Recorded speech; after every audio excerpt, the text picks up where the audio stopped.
نحمده ونسلم على رسوله الكريم اما بعد فاعوذ بالله من الشيطان الرجيم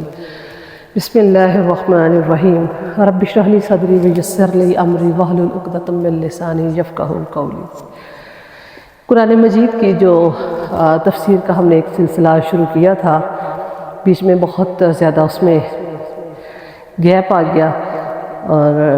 کچھ مصروفیات کی وجہ سے جو ہے وہ اس کو مسلسل جو ہے وہ جاری نہیں رکھ پائی۔ آج انشاءاللہ جہاں سے چھوڑا تھا وہیں سے پھر اس کا آغاز کرتے ہیں۔ اللہ رب العزت سے آپ بھی دعا کریں کہ جو رکاوٹیں ہیں اس نیک کام میں اللہ پاک ان سب کو دور فرمائے اور مجھے بھی آپ سے جوڑے رکھے، اور یہ ایک ہدایت کا سلسلہ جو ہم سب کے لیے جو ہے وہ شروع کیا ہوا ہے، اللہ پاک اس میں خیر و برکت عطا فرمائے۔ آج کا جو ہمارا موضوع ہے وہ ہے سورۃ البقرہ کی آیت نمبر 85 اور 86 انشاءاللہ۔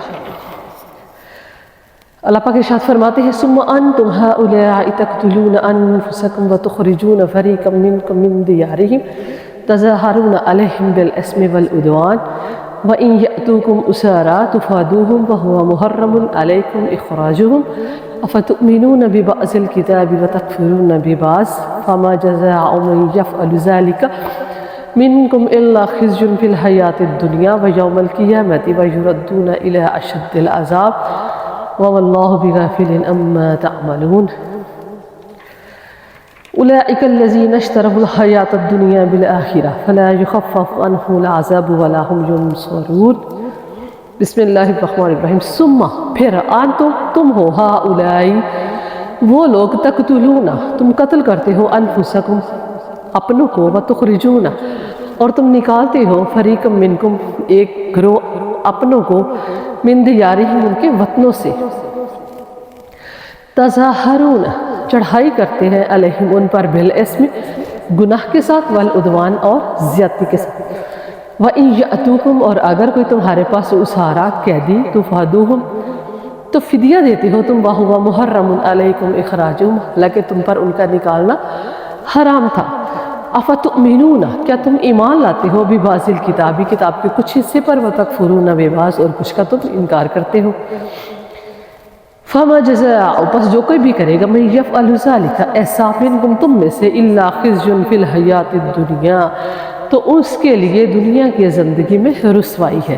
ویوم القیامت اور قیامت کے دن یردون لوٹائے جائیں گے الی اشد العذاب سخت عذاب کی طرف وما اللہ اور نہیں ہے اللہ تعالیٰ بغافل بے خبر اما تعملون جو کچھ تو کرتے ہیں۔ اولئک الذین یہی لوگ ہیں جنہوں نے اشترا خرید لیا الحیات الدنیا دنیا کی زندگی کو بالآخرت آخرت کے بدلے میں فلا پس نہیں یخفف ہلکا کیا جائے گا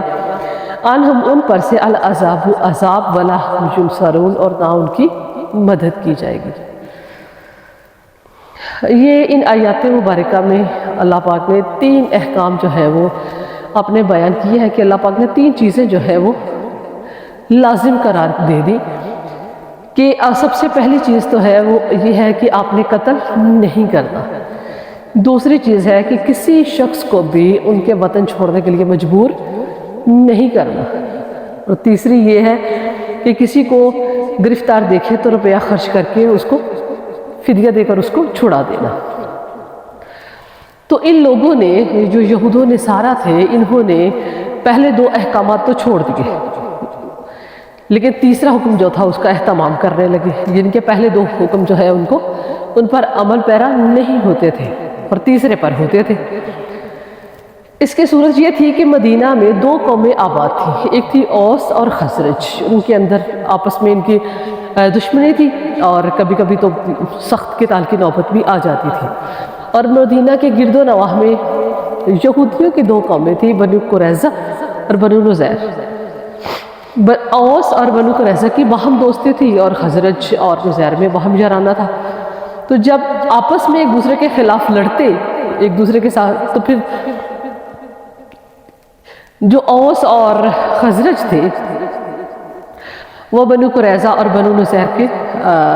ان کا ساتھ دیتے، جب اوس اور خزرج میں لڑائی ہوتی تو دوستی کی بنا پر بنو قریظہ جو تھے وہ اوس کے مددگار ہوتے اور بنو نذیر خزرج کے. تو جہاں اوس اور خزرج مارے جاتے تو ظاہر ہے کہ ان کے دوستوں کو بھی، جو ان کے ہیلپر تھے، وہ بھی اس مصیبت کا شکار ہوتے. تو پھر وہ جو قیدی آتے تھے ان کو فدیہ دے کر چھوڑاتے تھے. تو اللہ رب العزت جو ہے انہوں نے، اللہ پاک نے انہیں غیرت دلائی کہ تم کتاب کے کچھ حصے پر تو ایمان لاتے ہو اور کچھ پر ایمان نہیں لاتے. طریقہ کار تو یہ ہے کہ جب کوئی حکم آتا ہے تو اس کو منوعاً ایسے ہی ماننا ہے جیسے اللہ رب العزت نے اس کو نازل فرمایا. تو اب اللہ پاک نے کہا کہ اگر تم نے میرے آدھے حکم کو مانا، آدھے حکم کو نہیں مانا، تو پھر اللہ رب العزت نے نا حکم ماننے کی وجہ سے ان پر رسوائی اور ذلت جو ہے وہ مسلط کر دی. اور اللہ رب العزت نے کہا کہ تم زیادتی کرتے ہو. سب سے پہلے تو اللہ پاک نے جو احکامات تمہیں بتلائے ان کو تم نہیں مانتے.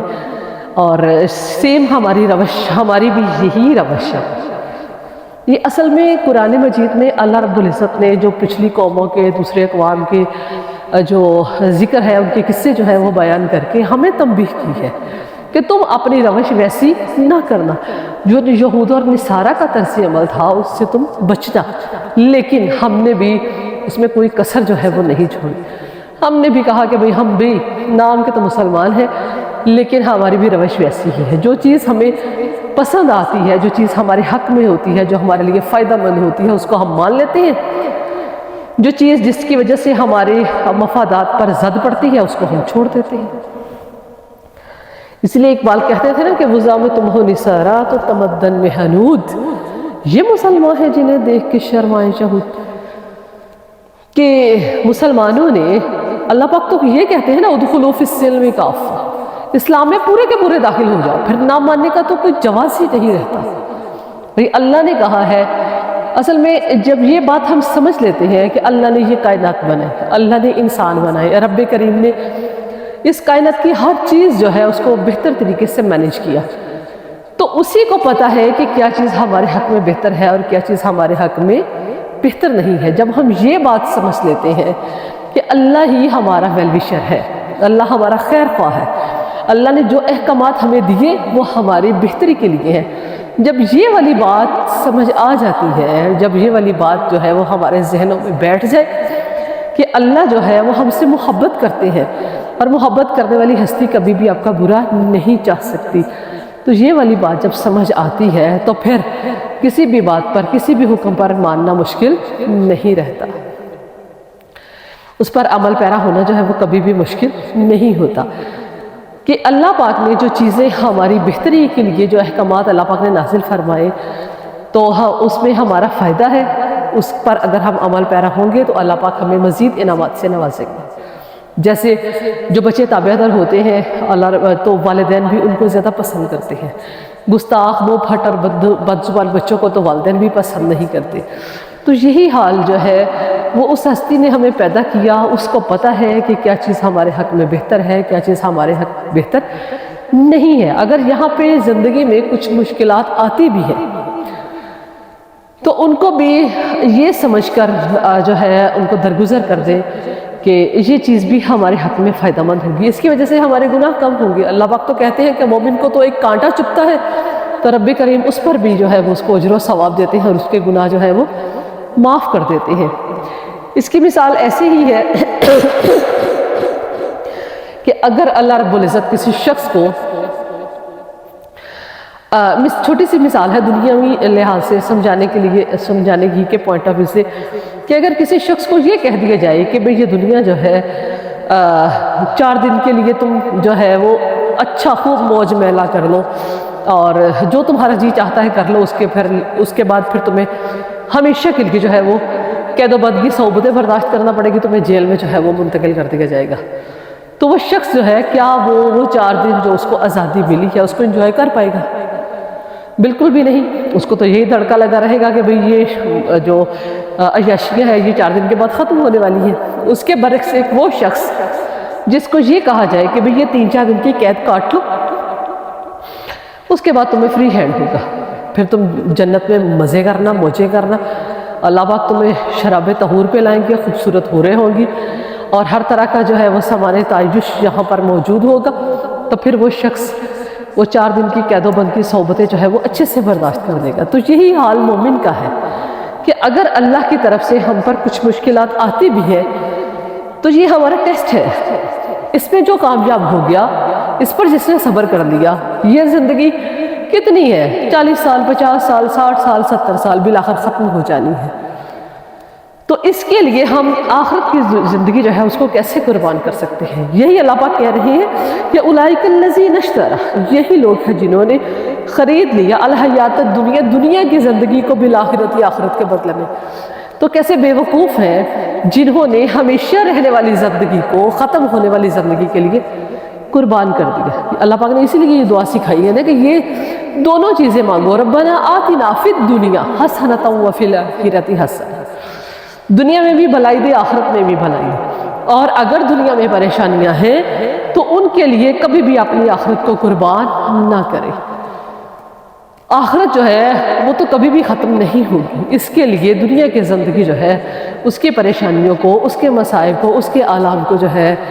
وہ برداشت کر لیں۔ انشاءاللہ اللہ رب العزت جو ہے وہ آخرت جو ہے وہ بہتر دیں گے۔ پھر اللہ پاک کہتے ہیں کہ جو لوگ ایسا نہیں کرتے، جو کتاب کے بعض حصے پر ایمان لاتے ہیں، بعض کو نہیں مانتے، کچھ احکامات کو مانتے ہیں جو اپنے حق میں ہوتی ہیں، اور جو جن کی آپ کے معاملات پر زد پڑتی ہے ان کو نہیں مانتے، تو پھر اللہ پاک کہتے ہیں فَلَا يُخَفَّفُ، پس نہیں ہلکا کیا جائے گا، عنہم العذاب، ان پر سے عذاب،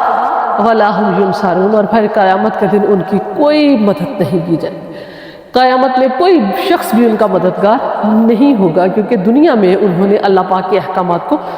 جھٹلایا۔ اس لیے کوشش یہی کرنی چاہیے کہ یہ 4 دن کی زندگی جو ہے اس میں جو پریشانیاں ہیں، جو معاملات خراب ہیں، ان کو صبر کے ساتھ، برداشت کے ساتھ جو ہے وہ گزار لیں، تو اللہ رب العزت انشاءاللہ قبر میں، آخرت میں اللہ پاک اچھی زندگی جو ہے وہ دیں گے، وہ زندگی جو ہمیشہ قائم رہے گی۔ اللہ پاک مجھے اور آپ کو، ہم سب کو دنیا کو اچھے سے گزارنے کی، اس پر صبر کرنے کی، اس کو برداشت کرنے کی توفیق دے، اور اللہ پاک ہم سب کے لیے ہماری آخرت کو جو ہے وہ بہتر بنائے۔ وَمَا عَلَيْنَا إِلَّا الْبَلَاغُ۔